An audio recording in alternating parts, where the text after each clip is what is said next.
Due Process, winner of 24 regional Emmy Awards, including the 2014 New York Emmys for our coverage of criminal justice and current affairs. Due Process is a presentation of Rutgers School of Law, Newark, and the Edward J. Blaustein School of Planning and Public Policy. Studio facilities provided by the Rutgers ITV Studio, Division of Continuing Studies. No white community in America would tolerate this kind of treatment in the name of public safety in its communities, period. The always provocative Khalil Muhammad. He left academia to lead the Schomburg, the nation's premier center for Black study. But now, historian, author, great-grandson of Elijah Muhammad, Salam alaikum. He's leaving Harlem for Harvard. Our in-depth one-on-one on culture, corruption, and what he calls the condemnation of blackness. Up next on Due Process. Major funding for Due Process provided by the Fund for New Jersey, supporting informed citizens for an effective democracy. Additional funding from the New Jersey State Bar Foundation and the PSEG Foundation, making things better in our communities.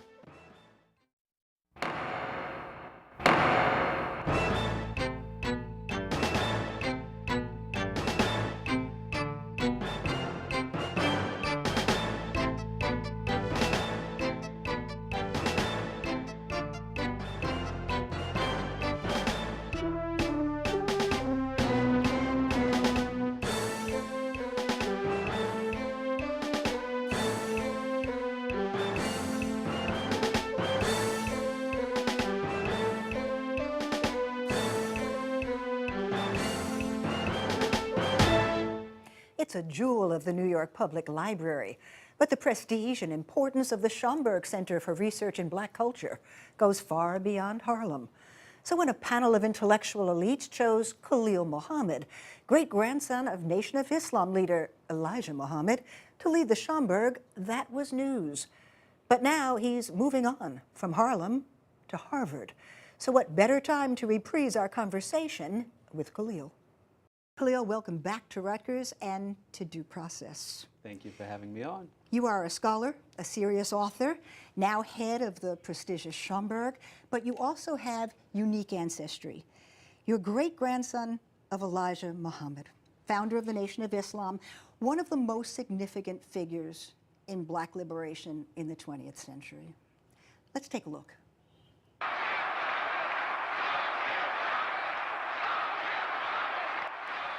Salam alaikum. In the name of Allah the Most Merciful, to whom praises is due forever, the Lord of the world. How has that heritage affected you? Well, I've had a lot of people invest in me. I grew up in a nurturing South Side of Chicago community that was deeply committed to Black folk.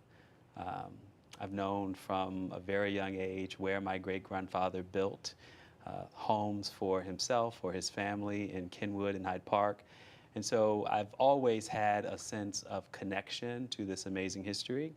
And I think that people saw things in me, even if it wasn't true, planted seeds of investment and expectation that most certainly have carried me over the years into the position that I am in today. Is there a continuum from the kind of impact that Elijah had to the impact that I know you want to have? I know it from reading this book. I know it from what you're doing at the Schomburg. I don't know that it was conscious, particularly as a young adult. I decided at 22 years old to go to graduate school, leaving a career in business behind. I worked for a Big Six public accounting firm out of college. And so I can't say that, that it was always foretold or in the cards. But I can say that once I was committed to understanding African American history and particularly focused on issues of social justice and economic inequality and racism, that I wanted to have as big an impact as I could have. You came here to Rutgers for your PhD. What were you expecting when you arrived here in terms of what would come next? Were you going to be satisfied to be an academic? So yes, and in fact, I call myself a born-again academic. And the reason that matters is because having worked for a couple of years in corporate America, in fact, I had an internship at Prudential at the Gateway Plaza in Newark. And that was the beginning of the end of my career in corporate America because I thought I'd go into finance. I was bored to tears working on a trade floor. Decided to do accounting, was bored after a couple of weeks, but it took me 22 months to leave. So when I got to Rutgers, when I entered the PhD program, I knew that there was nothing else that I'd rather do than be paid as on a graduate stipend to learn the past and to groom myself to have a career as faculty. I was absolutely committed. As faculty? Yes. That would have been okay for you. And you, in fact, you traveled that road once you finished. Then you headed where, and then what happened? Sure. So I finished, went to Indiana University. It was the best of the job opportunities that I had at the time, finishing up my PhD. And the labor market was tight then for tenure track positions, and it remains tight to this day. Baby boomers they just won't go away in the professoriate. It's a great life. And so I was out at Indiana for 6 years, and I got tenure and taught a suite of courses on American and African American history. And then comes a call?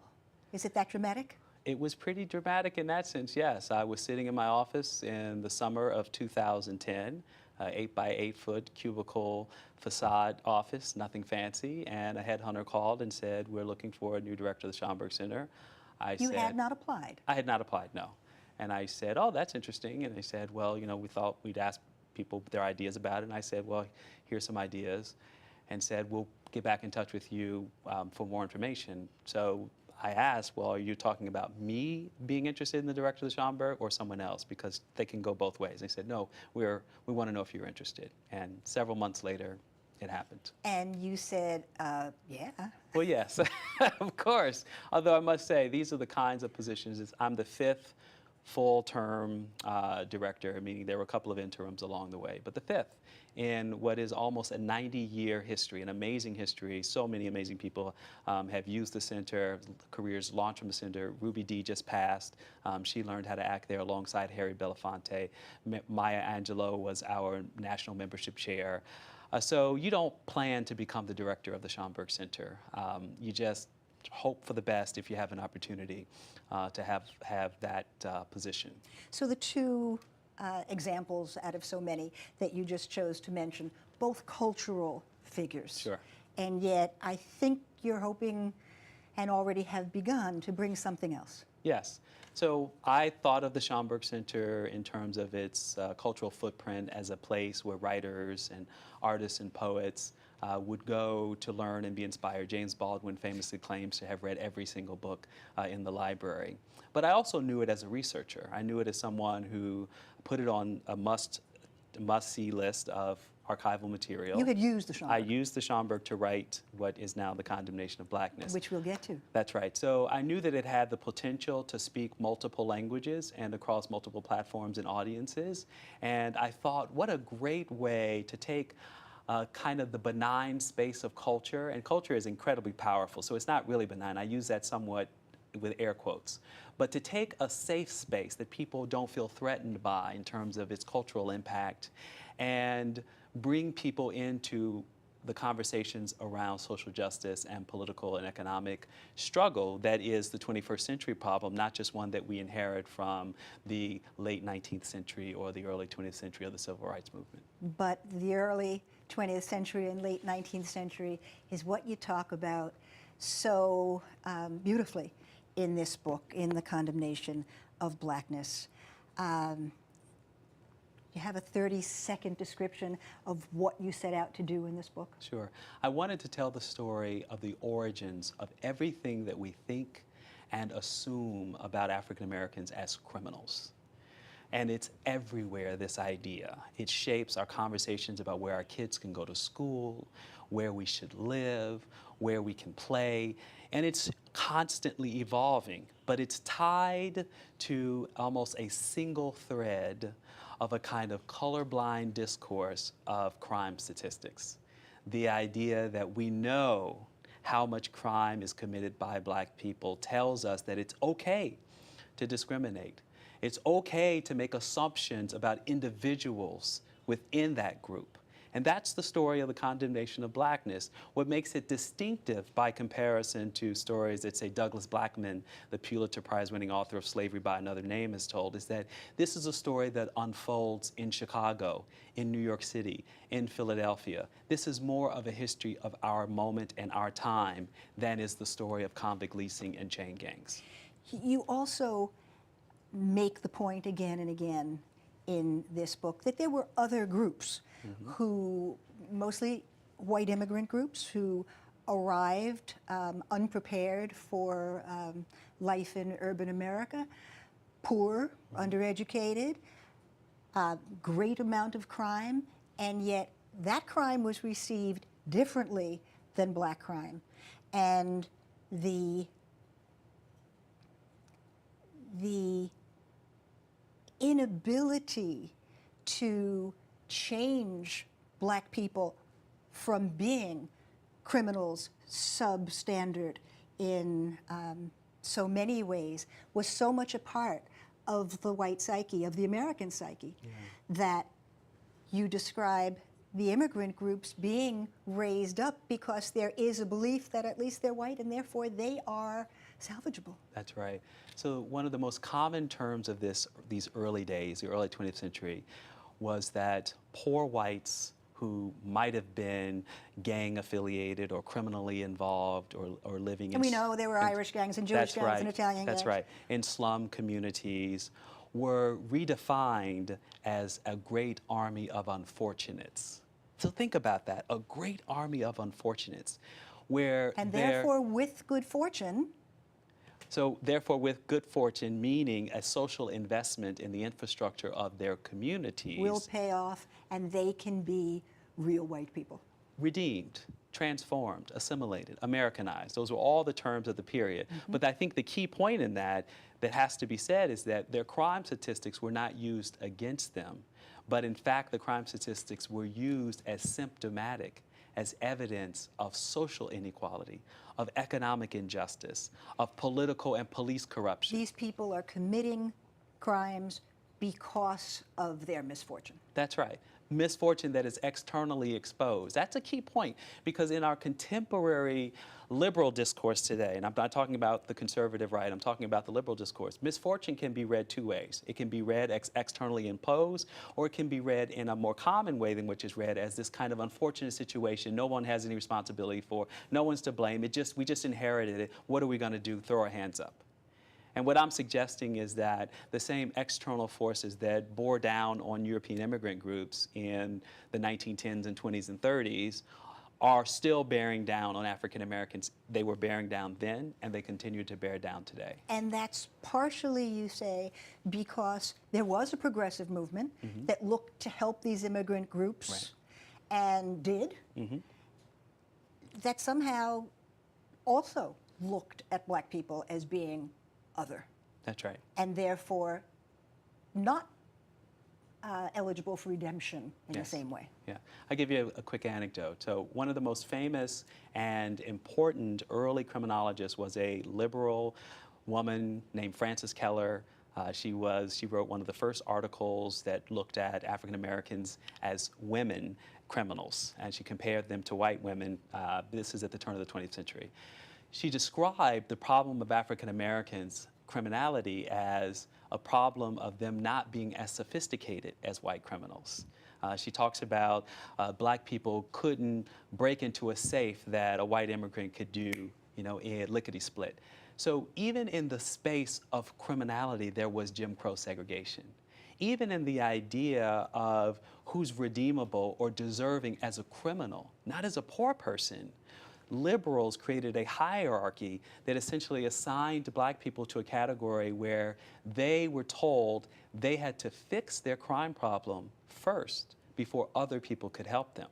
It was just the opposite for European immigrants. They had to be helped first, and then they could help themselves. Right.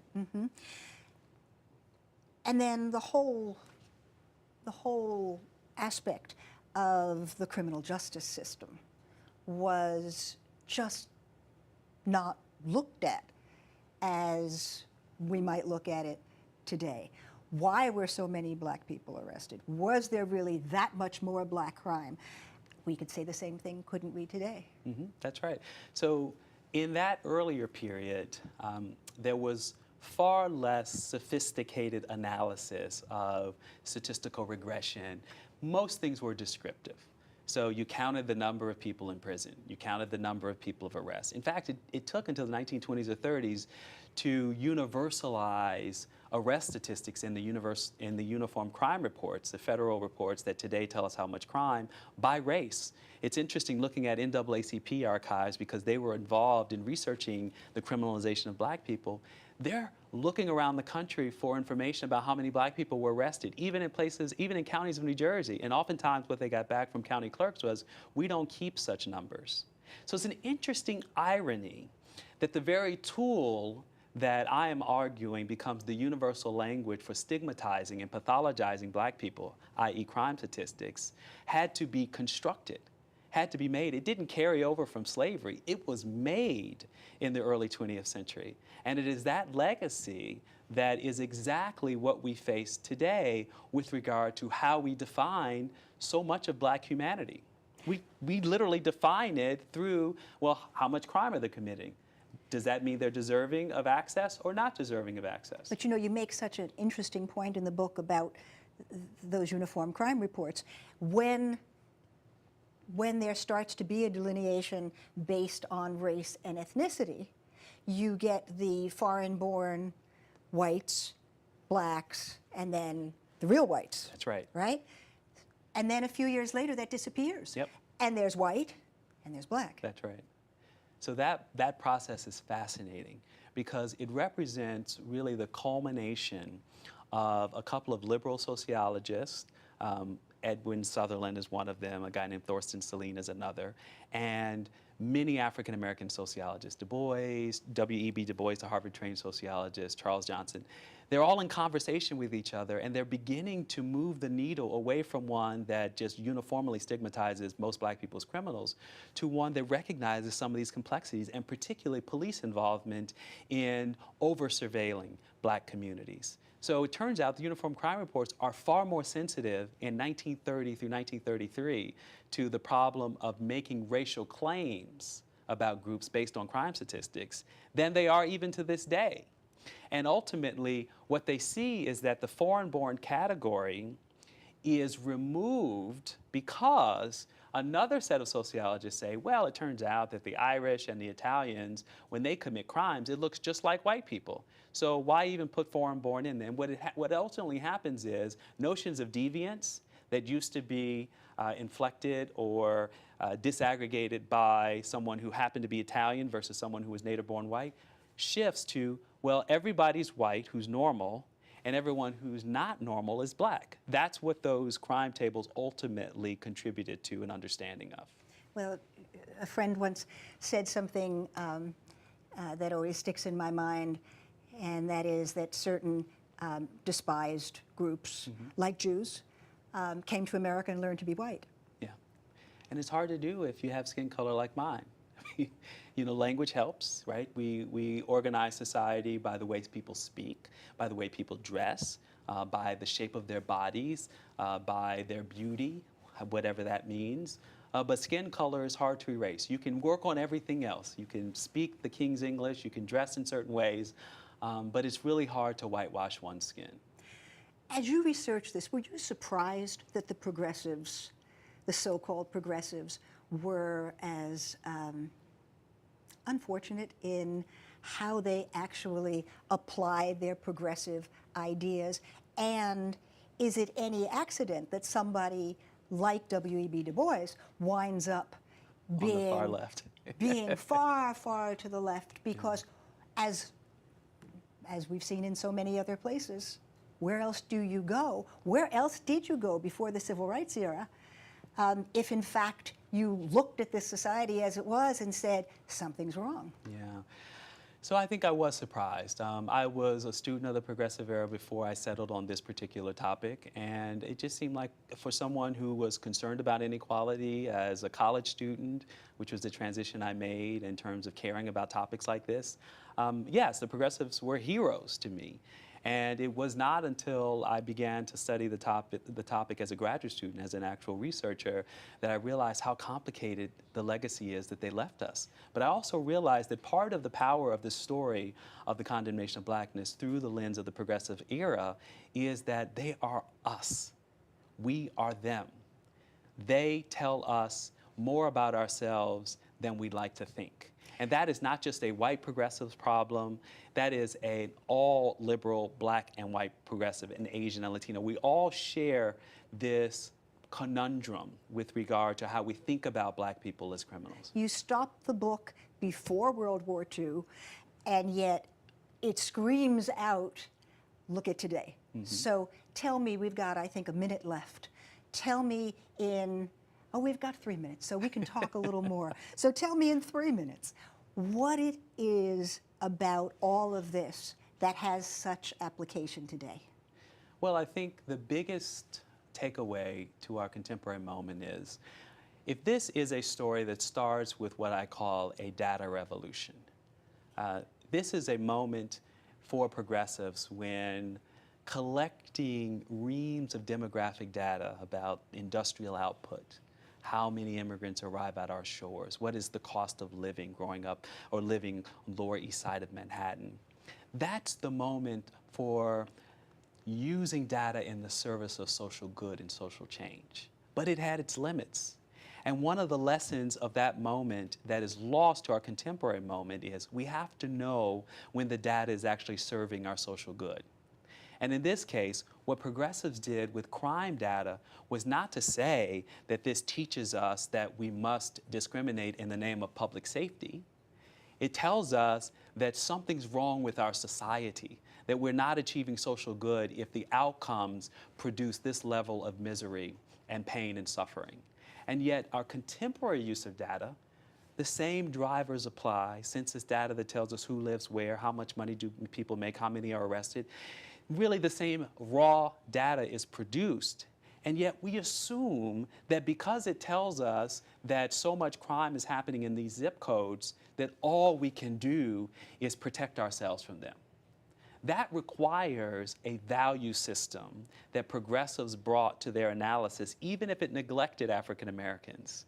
What we have to do, the corrective in this moment, is to universalize the story of what we did to shore up working class communities. This isn't even just about progressives. This is about the New Deal.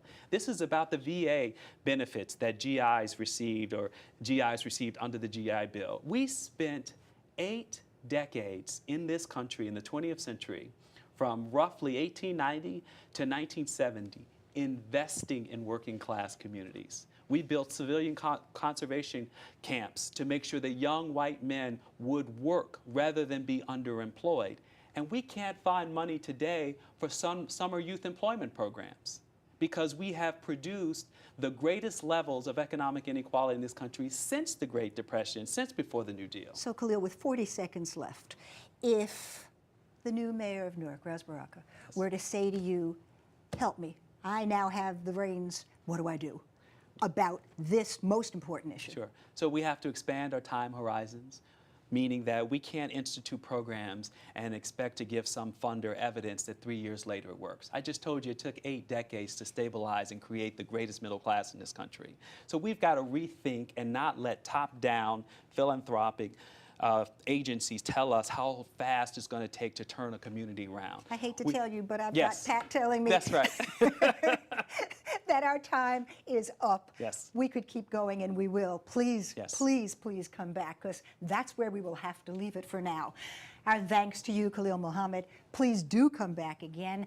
And our thanks to you for watching Due Process, for thinking along with us about tough questions of law and justice, and injustice too. We hope you'll join us again next week and every week, that you'll stop by our website, dueprocesstv.rutgers.edu, or follow us on Facebook and give us your ideas. For co-producer Tanya Bentley, for Raymond, who has this one off, and all of us here at Due Process, I'm Sandra King. See you next time.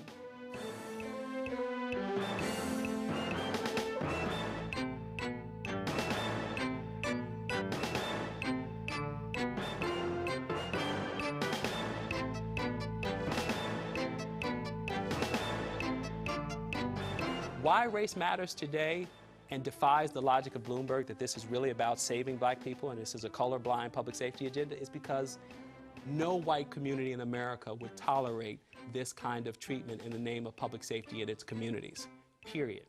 Policies like Stop, Question, and Frisk help to create the ghettos of Harlem, of Chicago, of West Philadelphia that were in their infancy at the turn of the 20th century. And all of this may sound appropriate to viewers listening today, except that the same didn't hold true for European immigrants. And so the very notion of refashioning their identity as a criminal identity was intended to be a mechanism to limit social resources on behalf of black communities, to effectively say, because they are criminals, they don't deserve even education.